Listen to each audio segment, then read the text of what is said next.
Both Tamil and Sanskrit were simultaneously given by Lord Shiva.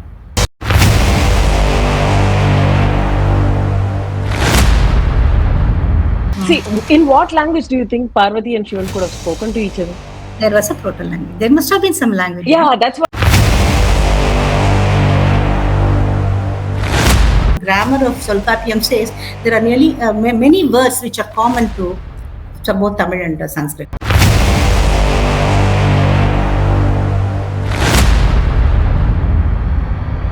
Devendra, Narendra, whatever it is.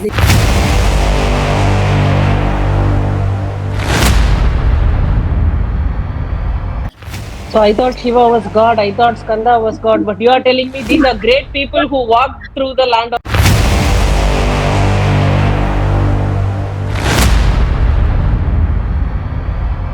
Don't bring in Manu. Manu is a very dangerous topic in Tamil Nadu.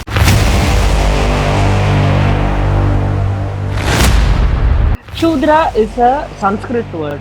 Can you tell me what is the exact meaning of that word?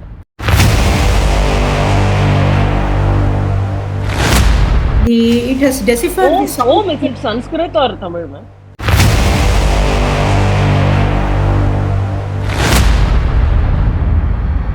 So, in your opinion, which do you call as a prototype language?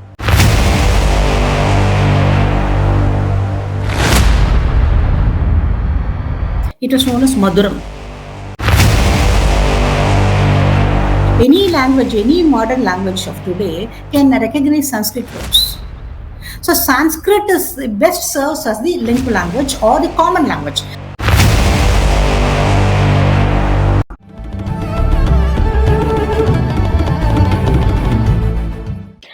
Hello and welcome to Chanakya. Our guest today is a very interesting personality. She's a writer, she is an author, and most importantly, she's an astrologer with a PhD in astrology. I take great pleasure in welcoming Dr. Jayasree Saranathan to Chanakya. Welcome, ma'am. It's a pleasure having you on the show. Thank you. Thank you for the nice introduction.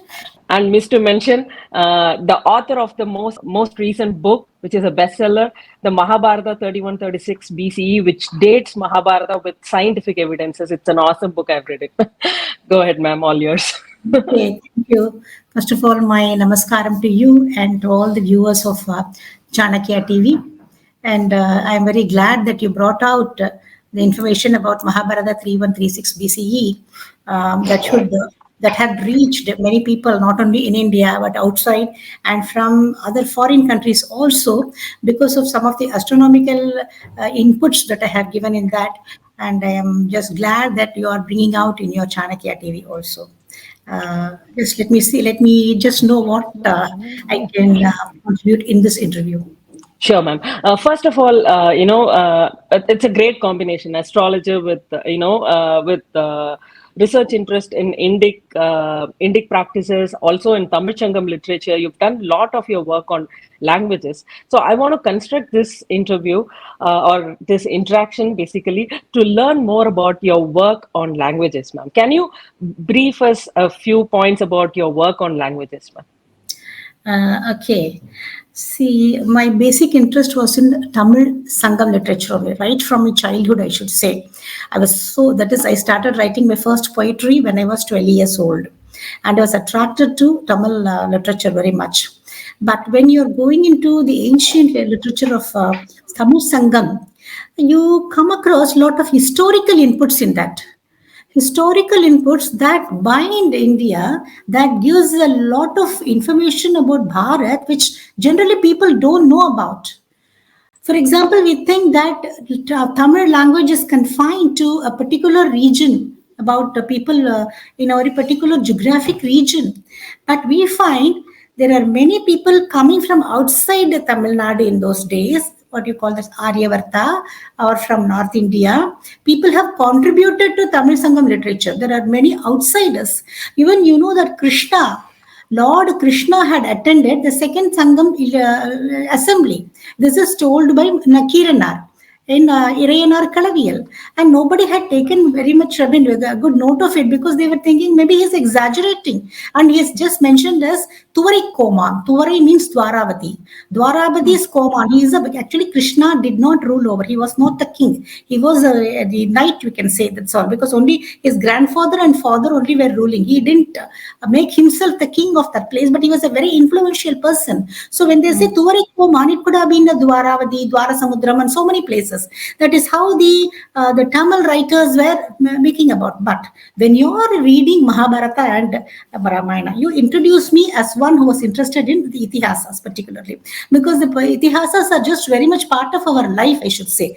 We come across a verse in Mahabharata where Krishna has said that one of his clan or Vrishnis, Bojas, Antakas, and all those peoples, and the Bhoja Raja, one of his clan, that is Bhoja Raja, had won the Pandyas in Vidya.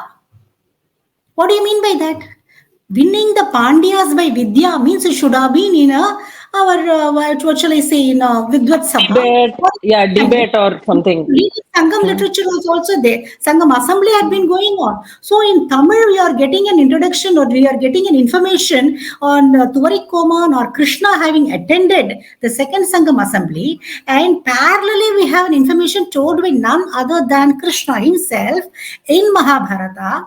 That is to Dhritarashtra, he was telling we are all leaving Mathura to Dwaraka. That is when he was making a shift from Mathura to Dwaraka. He said, no, we cannot be here. All of our relatives and our clan have left for the western region because of fear from Jarasandha. And one of us, see, the people who have gone are not ordinary people. You know one thing, Bhojaraja, who was so good at Vidya and who was one Pandyas in Vidya had also gone over to the west. So we have a parallel information in that. When you are seeing the parallel information, you come to know that the Sangam literature or whatever the Sangam poets have said is not false. Just they have not exaggerated something. They have said what has actually happened. And we have a corroboratory evidence in the other side of the fence also. So my interest then starts developing into what is here and what is there. Do they match? And then what is the root of all this? So when we are going back into the past, particularly in Sangam literature, we get very clear evidence from Thiruvilayadal Puranam, in Tirumandiram, and few other texts saying that both Tamil and Sanskrit were simultaneously given by Lord Shiva. This is there written by them. And particularly Thirumolar had given a time period also by giving a climatic conditions at that time. He said, when there were no rains, when the land was very cold, when the rivers have dried up, Shiva had taught the grammar of Tamil and Sanskrit to his wife Karika, that is Parvati. So the conditions like when there was no sunshine, when there was no rain, and then there is very much of coldness, and the rivers have dried out, that had happened during the Ice Age, which ended 12,000 years ago. So when you are going back into the Thiruvilayadal Puranam or Sangam literature, you are finding a time when there was no rainfall, no monsoon. So that gives a kind of a historical time period for before and after. So that is how, from a language study, Sorry to interrupt you, but any guesses on what could have inspired the Sangam poets to write this down? Because they would have not been there during the Sangam literature no, or during the Ice Age. no, people have continued to live, no? Like people, mankind, maybe not in billions like we have now. The climatic condition is so good that we have grown into a billion people. But during the Ice Age, the population was very less. And I tell you, the population was centered around only equator. To 15,000 years ago, research works have been available on climatic conditions. But coming to your question on when this language thing, how I got into that means when you're going through the Sangam literature and simultaneously when you go through the Hindu epics, we come across some kind of commonality between these two. And these commonalities have a better answer in Tamil Sangam literature, giving us historical inputs about the antiquity and also about the events or historicity of that. So that shows that, for example, in Nakira Sirenar Kalaviyarvare, which is also being repeatedly told by other later day writers like Adiyar Nallar, the commentator of Silapadigaram, they all say that Skanda was the initiator of this. Skanda and his father Somasundara who came to be regarded as Lord Shiva himself, they initiated the first Sangam assembly. And Skanda's time period can also be deduced from the time periods they have given, because they have given the duration of the three Sangam periods. For example, the first Sangam period, I should say from, that is, if I'm calculating, I made a calculation from, that is taking the cutoff year as the common era, that is 2000 years ago. Actually, 200 BCE, we can say. During 200 BCE only, the last Sangam assembly had taken place. That is where Nakirar had contributed that Irayanar Kalaviyal Murai, where he has mentioned about the number of years of each Sangam period. And that period can be deduced from the inscriptional evidence of Adyaman Naduman Anji, which we have got from Jambai, and also connecting it with some Purananuru texts. I have done that in my videos and all. Now I am not elaborating on that. Maybe separately in a video we can do that. So 200 years, 200 BCE or 100 BCE is a cutoff year. So that was the time this Nakirar had lived. Nakirar means Netrikanai Tirandalum Kutram Kutrame, and you can see all this thing. Yeah, that Dharmi story in Tamil. There is a Shivaji Ganeshan's Thiruvilayadal. Yeah, we all must know. 200 BCE to 100 BCE only it has happened. So from that time onwards, backward you are calculating whatever number of years that he had given. The first Sangam had started around 12,000 BCE. That was when Skanda had lived. 12,000 BCE. The second Sangam has started around 5,500 BCE. That was so now 12,000 BCE in today's mainland Bharat or where? Yeah, that is in southern Madurai. That southern Madurai was not part of Bharat. It is clearly mentioned in the Sangam. All the Tamil people who know about Sangam literature know that southern Madurai. So there was a southern Madurai and then there was a northern Madurai, that is Mathura of Krishna. Only when you, yeah, those days, so the southern Madurai was in southern hemisphere. It was not part of Bharat, because in the text also, in Silapadiharam, it will be coming. Approximately, can you give us where it could be spotted in today's world? Yeah, I have done a research on that based on the sea level rise somewhere in India, in Indian Ocean region. So we are then the location that we had at that time, Southeast Asia was known as, that is, it was entirely a landed area. Today it is an archipelago. So many of those places were sort of landlocked only. That is, they were just covered with land. That is, the land was above the sea level at that time. Even in Sangam, in Thiruvilayadal Puranam, it is very clear. The flood information is very clearly given, ma'am. For example, in the Meenakshi's marriage with Shiva. See, the very marriage description is something like Meenakshi was in southern part, and she went over to Himalayas. There only she meets Shiva, and then they get married. This Shiva, the so-called Tamil Kadavul, the Kadavul, that is the God who is supposed to be the Tenpula Kadavul, that is, he is in the Tenpulam Kakum Kadavul, according to Tamil. Tenpulam means he is the custodian of, protector of the southern regions. But he was in Himalayas, he was in Kailash. Even today we say, right? His origins were, so see, that is the first step that we have to bring out to the people in of India also.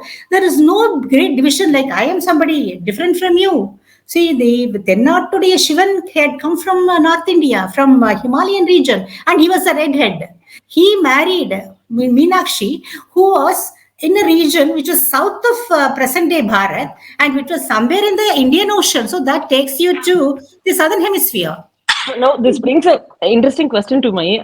Sorry for disturbing your flow, but see, in what language do you think Parvati and Shivan could have spoken to each other? There was a Proto language. There must have been some language. Yeah, that's what I want. I'm just curious. What language they should have? Because only that is, he was Soma Sundara. He was known as Soma Sundara. Very beautiful. He was a very, actually, Sivan, there is no body here. Pirava Yake Perion. That's what Stilapadigaram says. He is not born in a womb. That is a Shiva, the Shiva ideology. That comes in a Trimurti idea. What we have found out in our life, we find somebody, what a wonderful, oh, he's a great person, oh, he's like Rama, he's like Krishna. We can just compare with somebody, something great, then that way only, in that sense only, when Somasundara married Tatatake Prati, that is Meenakshi. And he came down to the southern Madurai and then started ruling along with the Meenakshi Devi. People started seeing the very good, great qualities in him and then started praising him as God. But actually, according to Thiruvalayadal Puranam, Shiva was not recognized at that time. Somasundra was not recognized as Devam because there are certain verses coming in that.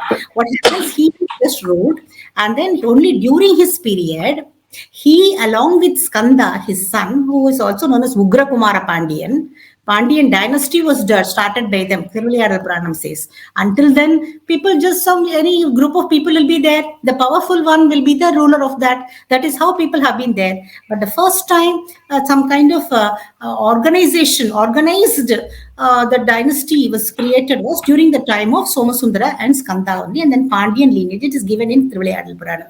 So the Pandian lineage, once they have got into that, they had stratified so many things. And there only you are coming across the concept of Dakshinamurti, that is sitting under the Vatabhadra, that is Alamara banyan tree. Yeah, Vadabhadra, that is the banyan tree. Shiva started giving a lot of things. Do you know? One of them was the classifying or organizing the language. So people had been talking, some way of communication must have been there. And whatever they were talking, they just stratified, they just made into two. That is, one was the spoken language of ordinary people, made it, that was Tamil, and another was Sanskrit. Both were made. Sanskrit itself means, that is, it was made. It was made means from there, some pre-existing thing should have existed. Only from that they can make. From where they can make, from nowhere they can make. Already Where did they existing. make Tamil from? Yes, that also was made from the same proto language. Same proto language. That is why It should have evolved, right? So that is the we proto start with language was sounds. evolved. See, evolving means we can say suppose we have no we suppose people from different languages in the present day condition, we from different language backgrounds, we are forced to live in a cave or in a building, no other go, we cannot move, we have to stay here. Then how we will communicate? I'll be talking in my language which they may not know, they'll be talking something which may not know, then we'll have our sign languages, and then we will somehow, when we are giving the sign languages, we will just somehow come to a set of common words which they will understand. Okay, if we Both of say us that, will you know. understand. No, whichever way it could be our. That's how in those days. Now also that is what you call by evolving. Suppose that kind of evolution is there, and I have some a very big dada, and then he says, I can do better things for you. I know everything. I know so much. I'm so well versed in all these things. Let me just tell you. Okay, you are saying this. Okay, this is your language. Why not you have like this? Why not you have like this? So in this way only they have made. So from a pre-existing language, because the way it is worded, it's not that I am creating this idea or I am deriving this idea. This is what has been told in the Tamil text, like particularly Thiruvalayar and then Thiruvalayadal Puranam, where it is being told that Banyan, and sitting under here, Thiruvalayadal Puranam says, sitting under the banyan tree, Shiva had created, had given grammar to Tamil, to Agastya, and then grammar, Sanskrit grammar to Panini. Here only, whereas Tirumoolar just says, during the period of Ice Age, Shiva taught it to Parvati, his wife. Parvati. Oh, yeah, okay. Wife. And another objection from the other people, is that, see, Agastya lived in some other period and Panini was more recent. Whereas Sanskrit had been there for more time, even before Panini. So it's not right to say that he had given simultaneously to Agastya and Panini. See, this is only symbolism. Today, if I am saying, yeah, he gave to some X and Y and then X and Y, ABC, we don't know their names. Actually, who was there and to whom they had given, those names had not survived. It's very difficult, Actually, in spite of this long duration, it had survived so much.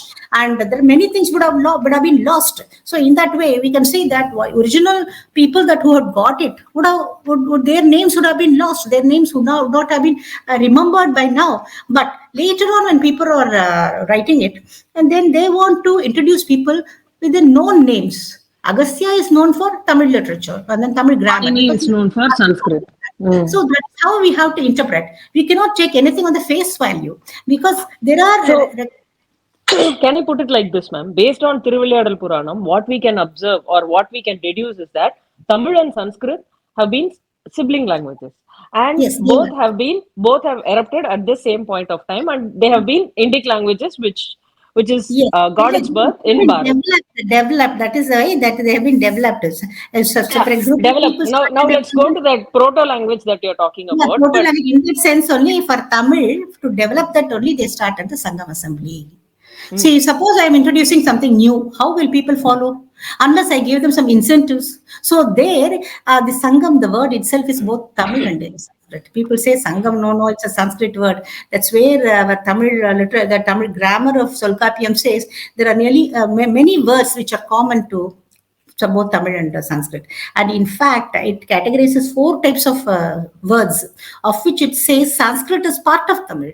It never says Sanskrit is a loan word. Never says that Sagnas have been borrowed from North India. It doesn't say that. Sanskrit is part of Tamil only. But how it is being written, for example, Sangam is written as Sangam only in Sanskrit and Sangam as Sangam only in Tamil also. Like Kamalam, Kumkumam, all the Meru, Meenam. Meenam is a Sanskrit word as much as it is a Tamil word. But what happens in the Harappan that language, Harappan Lipi, they are deciphering, they say Meena is Tamil word. So it is a Dravidian word. So Dravidians were there. That's how it is. But Meenam is as much a Sanskrit word. It is written by the commentator Nachana Kiniyar for his commentary on the Tolkapiyam.